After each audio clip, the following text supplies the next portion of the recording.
As Seg races the clock to try to find the probe, we have some unfortunate news about one of the characters. So, with all this going on, can Seg really prevent the devastating future, or is inevitability the only course? Find out here on Nephilim Entertainment.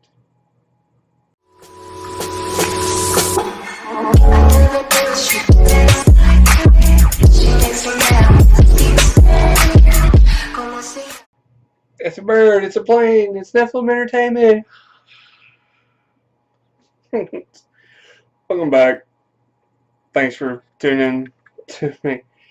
I'm Metron Hero, your local dork, and this is my coverage of Krypton. And this is episode 3, the Rankless Initiative. So we found out the probe is actually a parasite. Yay, yummy, right?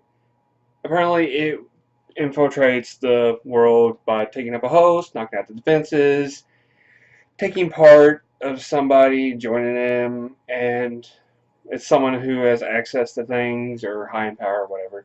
So with that, yay, parasites. It's always fun. But it is gone. Yeah, it's gone. They can't find it. It's not in its little holdy thing, so naturally, holographic Grandpappy tells them that they need to search the city for it. And apparently it's going to try to find a host and knock out the defenses, ushering Brainiac's arrival. Yay, no pressure, right? So, with that, they go on the search. Kem, we find out, in a little side note, that he is in fact an uncle, and he has a sister, which incidentally went on an expedition where she found the probe. I'm sorry, but I feel like this is a misdirect. I just don't think it's that obvious that they're going to start off the story right with the whole probe thing. So, of course, she ends up selling it. Well, obviously. Ends up selling it to a local merchant who, in turn, is going to try to probably sell it on a black market or something. But while Kem is handling things with his sister, Sig is trying to talk to Nyssa, and I'm sensing sort of a love triangle between him, Nyssa, and Light. However, I know that Light actually loves him, and he loves her. Nyssa, I think, in some way, feels like she owns Sig. So, in a way, she does have feelings, but I think it's more of a possessive kind of feeling.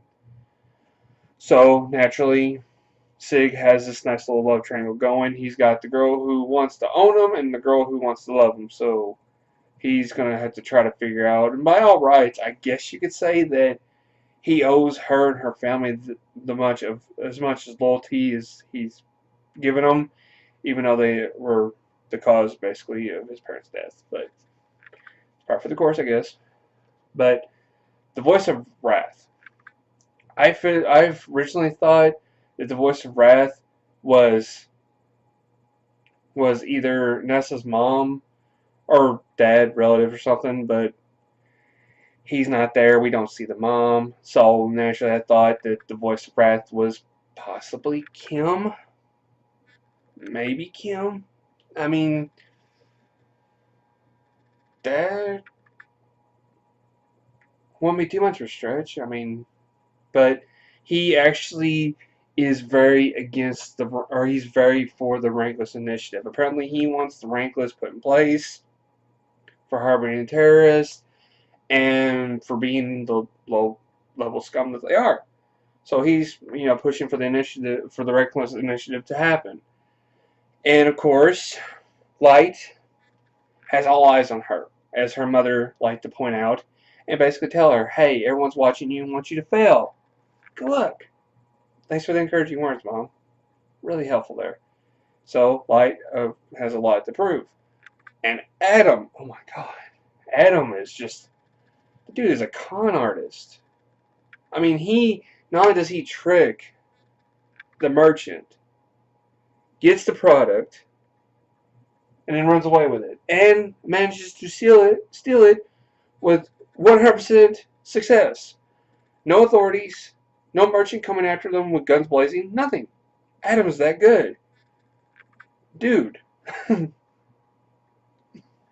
How are you not like some badass back on Earth? Which you did tell me you were, so it's possible. But anyway, so they find the probe. They hope to maybe maybe then Grandpappy could take a look at it.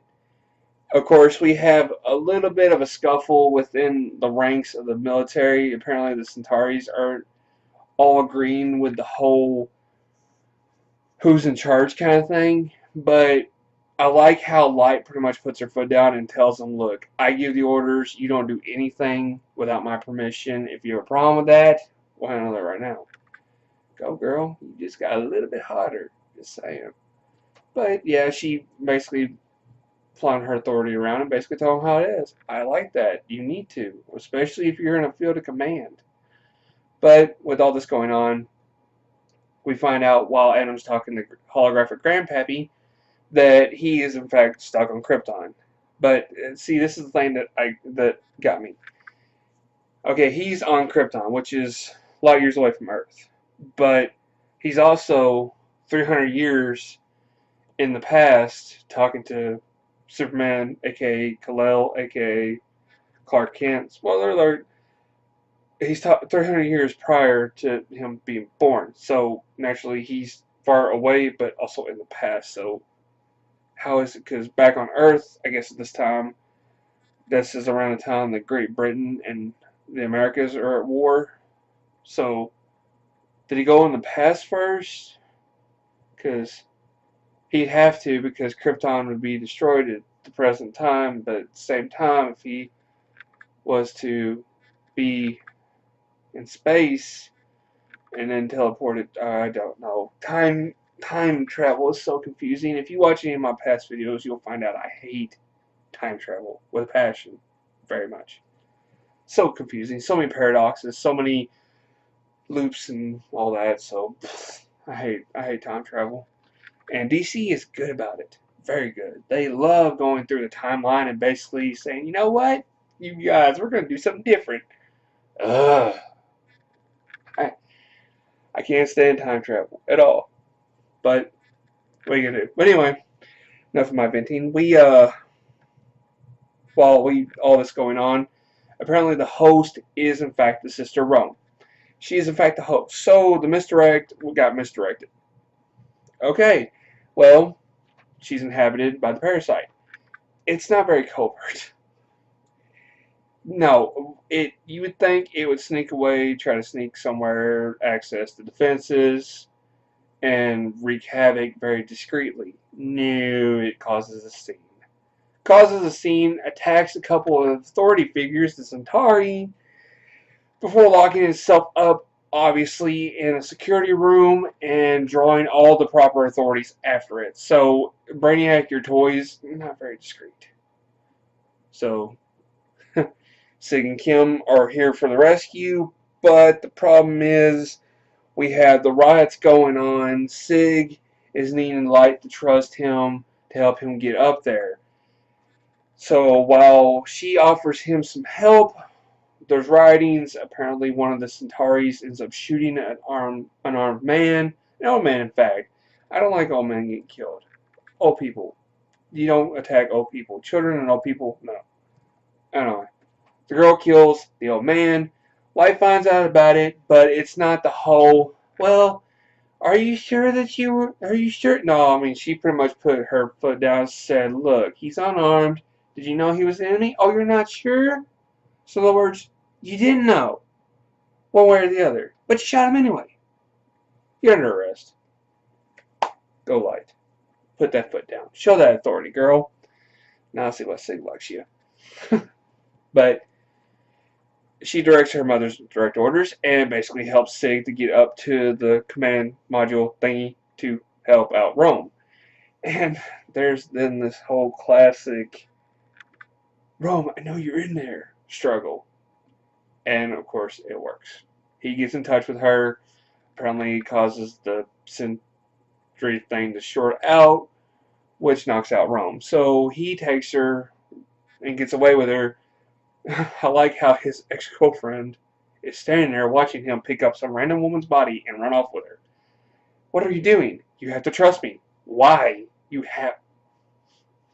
Who's she? Long story. Nope. You don't get to play that card. But he basically breaks down and tells her that the whole Brainiac scheme, and now she's in the loop. So now with all this, not liking me, just as confused as the rest of us. All right, up next for Krypton. Lyta is arrested. Obviously, I mean she does disobey a direct order from her mother, who is really her commander. She's arrested, and Seg, of course, goes to Nyssa for help. Which this is kind of a contradictory thing. You're gonna go to the one woman who apparently is in competition with the woman you love to try to get you to side with them. So naturally, you're gonna go to the woman that is in competition with your lover. So you got a good dude if you can convince her to help Sig out or help Light out. So applause. It's brazen, I'll give you that. But in the midst of all this, too, we introduce ourselves to a new stranger. So we find out that he, of course, is aware of Brainiac. So now he's in the circle. How many people know about Brainiac is the question that I'm perplexing. But that's going to do it for me. Be sure to leave me a thumbs up down below. Post a comment. Let's discuss this episode. Being all friendly. And be sure to stay tuned to the end of the video and subscribe for more content. But my question for y'all is, do you do you think that the voice of Rath is somebody tied close to the group, or do you think it's somebody else entirely? Or do you just simply think the voice of Rath is nobody but just a meaningless character, more or less? Let me know up here and down here. But that's going to do a wrap for me. Thanks for watching. I am Megatron Hero. You're watching Netflix Entertainment. Tell you daydreamers and creators out there, keep your heads in the clouds. Peace.